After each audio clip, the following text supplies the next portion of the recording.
So here's how it's going to work. So I'm going to share with you 7. How many? 7. Profit maximizers you can use to explode your business. 7 of them. 7 of them. And I'll go through each one of them in detail. Then we'll also do some exercises and do some discussion as well. So profit maximizer number 1 is this.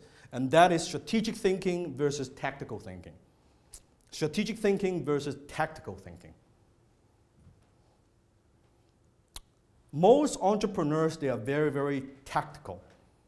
Not very strategic, very tactical. And I'll explain in a moment what that actually means. So my first question is, what's the difference between a strategy and a tactic? What's the difference between a strategy and a tactic? Just yell the answer.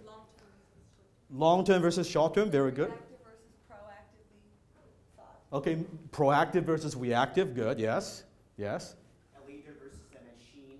Okay, a leader versus a machine, good, I like that, yes. Master versus amateur. Okay, master versus amateur, okay, yes. A strategy is like a whole bunch of tactics together to reach a certain goal. Oh, very good, very well said. Say that again, Nathan. Strategy is a whole bunch of different tactics. Yeah, strategy is a whole bunch of tactics. To get to a certain goal. To get to a certain goal. Very nice, very nice. Now, think in terms of strategy and tactic. Most entrepreneurs that are tactical, when they seek information, they're looking for tactics. This is what I mean. How do I do Facebook advertising? How do I do webinars? How do I do Google AdWords? How do I do SEO? Those are tactics, okay? Those are tactics. But strategy could be, let's say, okay, how do I want to do Facebook? How do I run the ad? How do I write the ad? How do I get click? That's tactic. But strategy, okay, exactly what is the offer for my Facebook ad? Where do I drive them to? When I go to my landing page, do I sell them something or do I try to capture the email? What would the email sequence look like? And what if they buy? And what if they don't buy? Where do I take them? And if they exit, do I have another pop-up? That's a strategy. Does that make sense? Cost per lead, cost per sale, back end. That's the big picture umbrella strategy. And most entrepreneurs are tactical, and they look for more like a Band-Aid approach. They get a cut, I'm not getting customers, I'm not making enough money.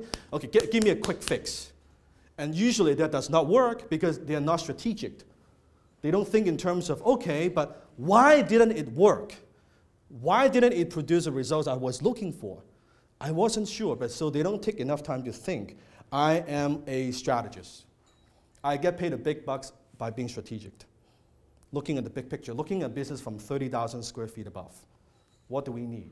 And very often what you think you need is not what you need. Write this down.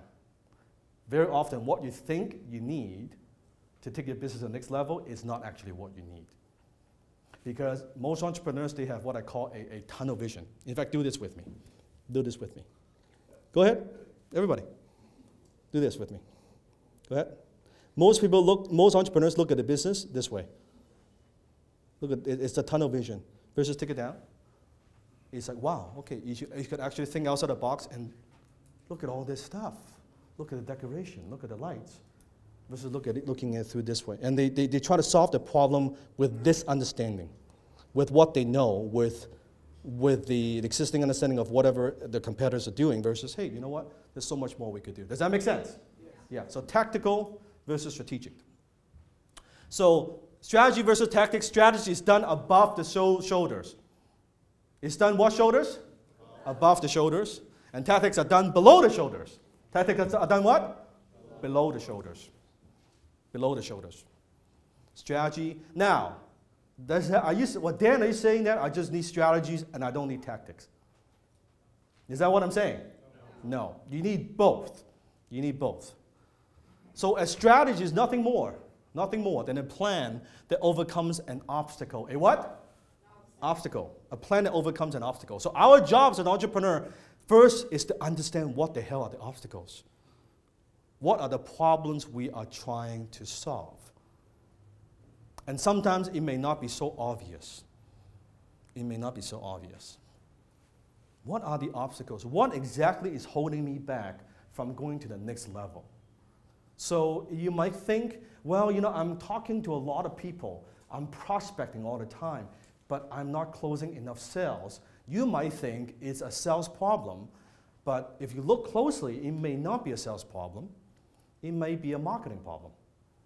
that you're not getting enough leads. You don't have a full pipeline. And when you don't have a full pipeline, human nature, you'll be more desperate. And when you go into a sales conversation, when you're desperate, the prospects can sense that, and that's why they don't buy. So you're looking at sales. I need to work on my sales ability. No, but maybe you need to work on your marketing ability. Maybe work on your lead generation instead. How many follow what I'm saying? Yes? Hello? Yes. Yeah. Sun Tzu, strategy without tactics is the slowest route to victory. Tactics without strategy is the noise before the defeat. Tactics without strategy is the noise before defeat. The Art of War. How many have read The Art of War? Yeah, if you haven't, read it. Your Art of War. Doesn't have to be mine, any one of them. The Art of War. The Art of War. Written thousands and thousands of years ago. Still very applicable. I believe actually, people think it's a military strategy book. I believe it's one of the best business books ever written.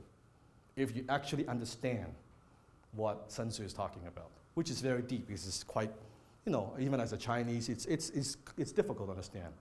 But if you kind of force yourself a bit and you try to understand and try to think it through, a lot of wisdom within that book. A lot of wisdom within that book.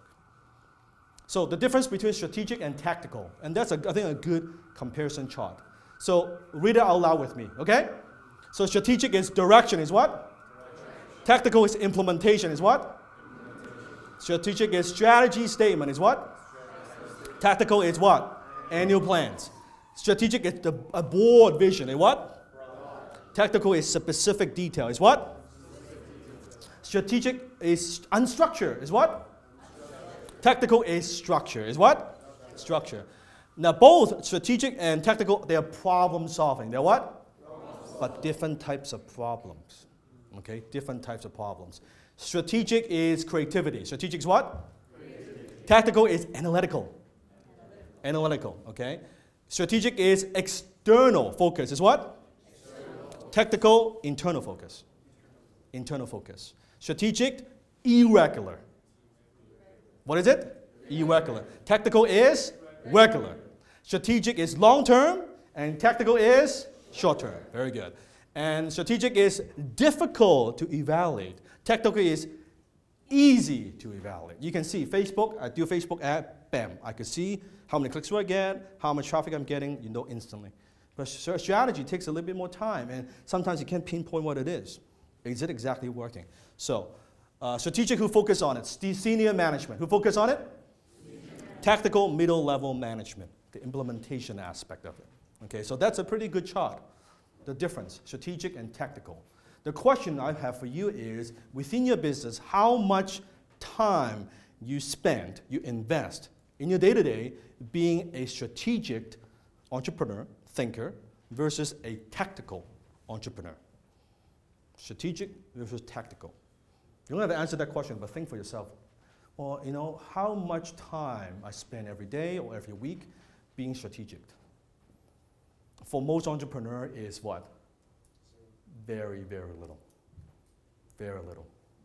And that's why they're struggling, and they don't understand why they're struggling. They don't know. They do not know. So before going to profit maximizer number 2, let's take 2 minutes. How long? 2 minutes. Just discuss among your table strategic versus tactical. Strategic versus teach each other. Okay? 2 minutes, go. Okay, stop. Give your neighbor a high five and say thank you for sharing. Okay. So share with me, just yell the answer. What does that mean for you? Strategic versus tactical. What have you discussed? Just yell yes. Very good one. Ryan said that be strategic as a leader and then delegate the tactical. Yeah, okay, be strategic as a leader and delegate the tactics. Very good, very good. Yes, Sherry? So is strategic working on your business and tactical working in your business? Yes, strategic is working on your business, working in your business. Very nice. Yes, it is. It is, it is. Yes. Yeah, we all have natural tendencies where our personalities, like where we lean to, whether we're more strategic or more an implementer. It also depends on our personality. Yes, yes, it has a lot to do with personality, but also believe it's also a question of habit. That, of course, I tend to be, I'm an idea guy. I'm a big picture person. That's my personality. But at the same time, I know there's a lot of tactics within this business or marketing or management. Example would be, I know SEO. I could delegate SEO. I could do SEO. I just don't have the time. But very often, how many of you hire some people, let's say you outsource some of these work and you found the results not so satisfactory? Yeah, very often what happens is I say, if you don't understand that topic, how could you delegate it to somebody, and how do you know if they're doing a good job or not? So if I know SEO, if I know SEO, if I'm talking to an SEO firm that I'm going to outsource my SEO to, I ask them a few questions and they would say, well, Dan, how we do SEO is we spam Google, man. It's, use these techniques and the text at the bottom and then we turn it into white so Google won't see all this shit. Okay, that's bullshitting me, right? So that doesn't work. So because I know SEO versus if I talk to them, how we do it is we build links for you and make good content and make sure your page is optimized, your title tag. Okay, that's exactly how you would do it. It makes sense to me, so then I would outsource to them. Does that make sense? So they're only as good as how much you understand your subject. Yeah. So it's like Stephen was talking about copywriting last time. If you don't need to, I'm not trying to turn you into a copywriter, but you, at least as an entrepreneur, you have the basic understanding of you recognize good copy when you see it. Yes. So then when you hire a copywriter, okay, you can give them feedback. No, the headline, what's the benefit here? What's in it for me? I don't quite get this. The offer, what's the call to action? There's no urgency with this offer. So at least you know what to look for. Does that make sense? It's the same thing. So if you're getting people, you're outsourcing, they're not performing the way you want it, look within. Am I being ignorant? What am I missing here? Is there something I need to know that will make me a better leader? Yes? Okay, one more thing. Yes, Andre. I just want to share. Every single time I brought somebody in, expecting that they can come in and create a miracle. Yes. Never worked. Every single time. Every time Andre expects to bring someone in and create a miracle, it never happens. It never happens. It's like you expect someone to go in there and go in your business and do what they do and everything would be great. It's not how it works. Because at the end of the day, as an entrepreneur, the buck stops with who? You. It's you. It's you. So, but you can have people helping you, supporting you, that's okay. But don't expect them to do a miracle. It just doesn't work. It's like you hire a personal trainer, suddenly you expect that you're going to be like, Mr. Universe. At the end of the day, your personal trainer can't lift the dumbbell for you, right? You gotta lift that dumbbell. You gotta go on that treadmill. He could show you, he could hold you accountable, he could show you techniques and help you with plan your diet, but you gotta get on the thing. You gotta get on the thing. It's the same thing with business, because nobody cares about your business more than you do. Nobody. Period. Make sense? Yeah, okay. 10 times your finances, 10 times your business, 10 times your marketing, 10 times your life. Hit the subscribe button now.